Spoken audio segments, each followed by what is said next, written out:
আমি যদি আপনাকে জিজ্ঞাসা করি এই শব্দটা আপনি কোথা থেকে জানলেন, সাংবাদিক ভাই যিনাদেরকে আমরা জাতির বিবেক বলি, জাতির বিবেকদের মাধ্যমে পুরা দেশবাসীর সাথে একটা প্রতারণা হচ্ছে। আমরা কোনো ব্যক্তিকে মানি না, যে কারণে আপনি বলতে পারেন যে আমরা জুবায়েরপন্থী। বারবার ইচ্ছাকৃতভাবে সাতপন্থীরা সাংবাদিকদের মাধ্যমে আনতেছে যে আপনারা কোন পক্ষ, ওনারা বললেন আমরা নিরপেক্ষ। নিজেদের পরিচয়কে গোপন করে কিছুদিন আগে শিক্ষকরা একটা সাংবাদিক সম্মেলন করলো, তাদেরকে প্রশ্ন করা হলো, সাংবাদিকরা কেউ একজন প্রশ্ন করেছেন যে আপনারা কোন পক্ষ, ওনারা বললেন আমরা নিরপেক্ষ। অথচ সংবাদ সম্মেলনে যারা এসেছেন তাদের ভিতরে একজন লোক কিছুদিন পূর্বেই সাতপন্থীদের প্রতিনিধি হিসেবে সংবাদ সম্মেলন করেছে। আজকে আরেকবার করলো শিক্ষকদের ব্যানারে, কিন্তু উনি এখন নিরপেক্ষ হয়ে গেলেন। এটা কি যাদের সাথে একটা প্রতারণা নয়? হ্যাঁ, আমি শুরায়ে নিজামের অধীনে মেহনত করি। আমি হাবিবুল্লাহ রায়হান গর্বের সাথে বলতে পারবো আমি শুরায়ে নিজামের সাথে আছি, আমি হকের সাথে আছি। আমি হযরত উলামায়ে কেরামের সাথে ওনাদের তত্ত্বাবধান থেকে তাবলীগের মেহনত করতেছি। আমার ভিতরে যদি কোনো কমি থাকে, কোনো ভয় থাকে, বা আমি হকের উপর আসি কি না এটা নিয়ে কোনো দ্বিধাদ্বন্দ্ব থাকে, তখন আমি আমার পরিচয়কে গোপন করার চেষ্টা করব। ওনারা কিন্তু ওইটাই করতেছে। ছাত্রদের এখন বিভিন্ন জায়গায় দেখবেন, বিভিন্ন জায়গায় সংবাদ সম্মেলন হচ্ছে, যদিও অল্প মিডিয়া যাচ্ছে, তাও যাচ্ছে। ওনার নাম দিয়েছে সচেতন ছাত্র সমাজ, অথচ ওরা সবগুলো সাতপন্থী ছাত্র। তাবলীগের বিভাজন যখন হয়, স্বাভাবিক নিয়মে বিভিন্ন ইউনিভার্সিটি কলেজের ছাত্ররা, এনাদের ভিতরেও একটা বিভাজন হয়। আমাদের সাথী সব জায়গায় ছাত্রদেরও বলবো, ছাত্রদের পাবলিক ইউনিভার্সিটি, প্রাইভেট ইউনিভার্সিটি সব জায়গায় আমাদের শুরায়ে নিজামের ছাত্র ভাইরা বেশি।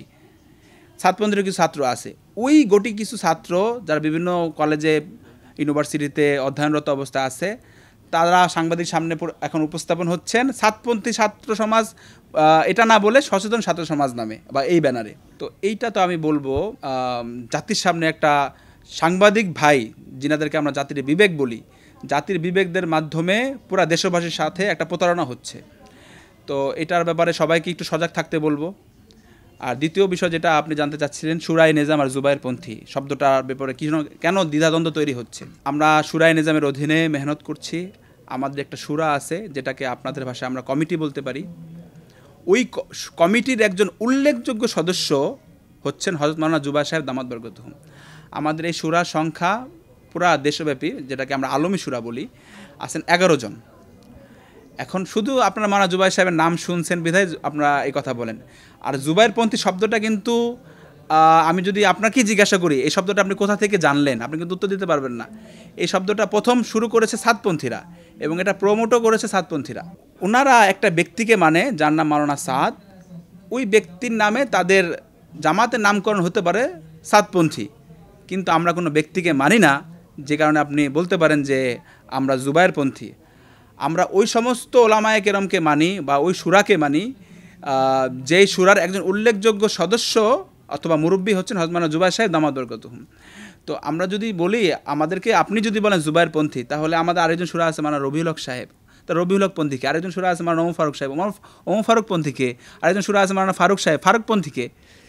একটা প্রশ্ন আসতেই পারে, আপনি একজন ব্যক্তিকে হাইলাইট করতেছেন, বাকি শুরা, যেইটার কারণে আমাদের এই মেহনতের ভিতর মতবিরোধ, এক ব্যক্তিকে মানা, আমরা একটা শুরাকে মানতেছি, সেই জিনিসটাই বারবার ইচ্ছাকৃতভাবে সাতপন্থীরা সাংবাদিকদের মাধ্যমে আনতেছে। আপনি দেখে থাকবেন ইতিমধ্যে একাধিক জাতীয় দৈনিকে এই জিনিসটা নিউজ করেছে যে জুবায়েরপন্থী একটা ভুল শব্দ, সঠিক শব্দ শুরায়ে নিজাম।